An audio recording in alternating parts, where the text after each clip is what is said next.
காலையிலே மண்வெட்டியும் கடப்பாறையோட எங்கே போகிறோம் அப்படின்னு பார்த்துட்டு இருப்பீங்க. நம்ம தோட்டத்தில் புதுசாக ஒரு பலாமரம் ஒன்று நட போகிறோம். அதை தான் இந்த வீடியோவில் பார்க்க போகிறோம். நம்ம போன வீடியோவில் நம்ம தோட்டத்தில் உள்ள நிலக்கடையோட முதல் அறுவடை வந்து பார்த்துருந்தோம். அறுவடையுமே அருமையாகவே முடிஞ்சிருந்து. அந்த வீடியோ பார்க்காதவங்க நம்ம சேனலில் இருக்குது, மிஸ் பண்ணாமல் பாருங்கள். வாங்க நம்ம பலாமரம் நட போகலாம்.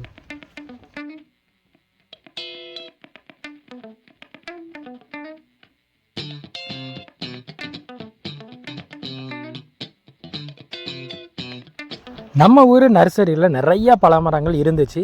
அதில் நமக்கு பிடிச்ச நல்ல ஹெல்த்தியான பலாமரத்தை பார்த்து செலக்ட் பண்ணி வாங்கிட்டு வந்து வச்சுருக்குறோம். நம்ம தோட்டத்தில் உள்ள இந்த 2 வாழை மரங்களுக்கும் மத்தியில் தான் நம்ம பலாமரம் வந்து நட போகிறோம். ஏன் அப்படின்னா நமக்கு பலாமரம் வளர்கிறதுக்கு ஒரு 3-4 வருஷங்கள் பக்கத்தில் ஆகும். அது வரைக்கும் நம்ம வாழை மரத்துலேருந்து நமக்கு தேவையான ஈல்டை எடுத்துகிட்டு அதுக்கப்புறம் தேவையில்லை அப்படின்னா நம்ம வந்து வாழை மரத்தை எடுத்துடலாம்.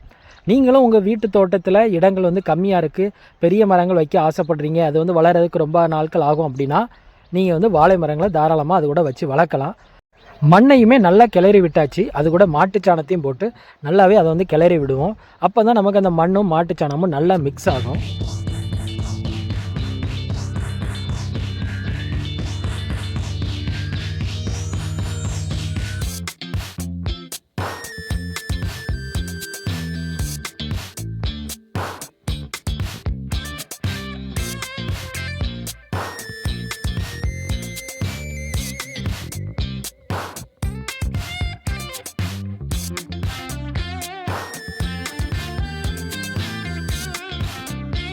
சூரிய வெளிச்சம் டெய்லியுமே படுற இடமா பார்த்து செலக்ட் பண்ணிக்கணும். இப்போ நாம் 2க்கு 2 குழி வந்து தோண்டிகிட்டு இருக்கோம். இதில் அடி உரமாக இயற்கை உரத்தையும் வேப்ப முன்னாக்கையும் போட்டு அதுக்கு மேலே தான் நம்ம பலாமரத்தை நட போகிறோம். பொதுவாக பலாமரத்தை ஜூன் மாதம் இல்லைன்னா டிசம்பர் மாதம் இந்த 2 மாதங்களில் நம்ம வந்து பலாமரத்தை நட்டோம் அப்படின்னா நமக்கு வந்து வளர்ச்சி நல்லாவே இருக்கும்.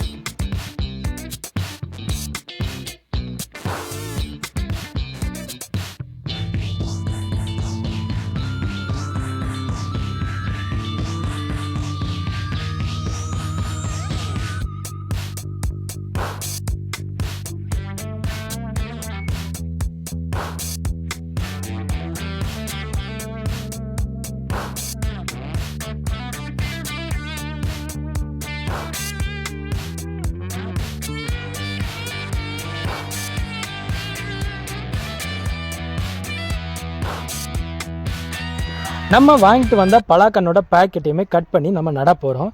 பாக்கெட் நல்லா பெருசாகவே இருந்ததுனால நம்ம கட் பண்ண போச்சில் பாதி மண் வந்து உதிர்ந்துருச்சு. இருந்தாலும் நம்ம இருக்கிற மண்ணையுமே உள்ளே போட்டு நல்லாவே வந்து முக்க போகிறோம். நம்ம மண்ணில் வந்து சாணி உரம் சேர்த்தனால புல்கள் வந்து வேகமாகவே வளர ஆரம்பிச்சிடும். அதனால் நம்ம ரெகுலராகவே களைகளை வந்து எடுக்கணும். அப்போ தான் நமக்கு மரத்தோட வளர்ச்சியுமே நல்லாவே இருக்கும். ஸ்டார்டிங் ஸ்டேஜில் மரம் வளரும் போச்சில் நம்ம கீழே வர்ற பக்கக்கிளைகள் எல்லாத்தையுமே கட் பண்ணி விடணும். அப்போ தான் நமக்கு மரத்தோட வளர்ச்சியுமே வேகமாகவே இருக்கும். மரம் ஒரு குறிப்பிட்ட ஹைட்டு போனதுக்கப்புறம் நம்ம வந்து மரத்தில் உள்ள நுனியுமே கட் பண்ணி விடணும். அப்போனா நமக்கு வந்து ரொம்ப ஹைட்டுமே போகாது. ரொம்ப ஹைட்டு போச்சு அப்படின்னா நமக்கு வந்து பழங்கள் வந்து பறிக்க கஷ்டமாக இருக்கும். அதனால நம்ம கட் பண்ணி விட்டோம் அப்படின்னா அதுக்கப்புறம் பக்கக்கிளைகள் நிறையாவே விடும். அதுலேருந்து நமக்கு நிறைய காய்களுமே காய்க்க ஆரம்பிக்கும்.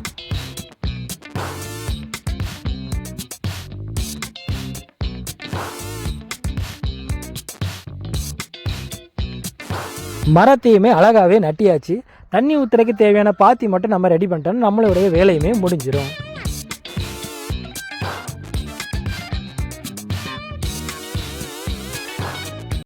நம்ம வீடியோட எண்டுக்கு வந்தாச்சு. நீங்களும் உங்கள் வீட்டு தோட்டத்தில் பலாமரம் வளர்க்கணும் அப்படின்னு ஆசைப்பட்டீங்கன்னா நல்ல சூரிய ஒளி உள்ள இடமா செலக்ட் பண்ணிக்கோங்க.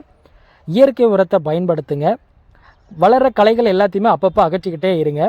மரம் நல்லா வளர்ந்ததுமே கட் பண்ணி விடுங்க. அப்போ தான் நமக்கு நிறைய பக்கக்கிளைகள் வந்து வரும், நிறைய காய்களுமே காய்க்கும்.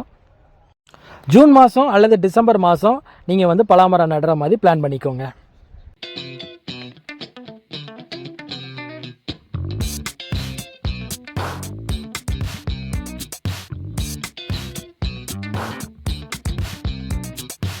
இந்த வீடியோ உங்களுக்கு பிடிச்சிருந்தா அப்படின்னா ஒரு லைக் பண்ணுங்கள். நம்ம சேனலை சப்ஸ்கிரைப் பண்ணாதவங்க பண்ணிக்கோங்க.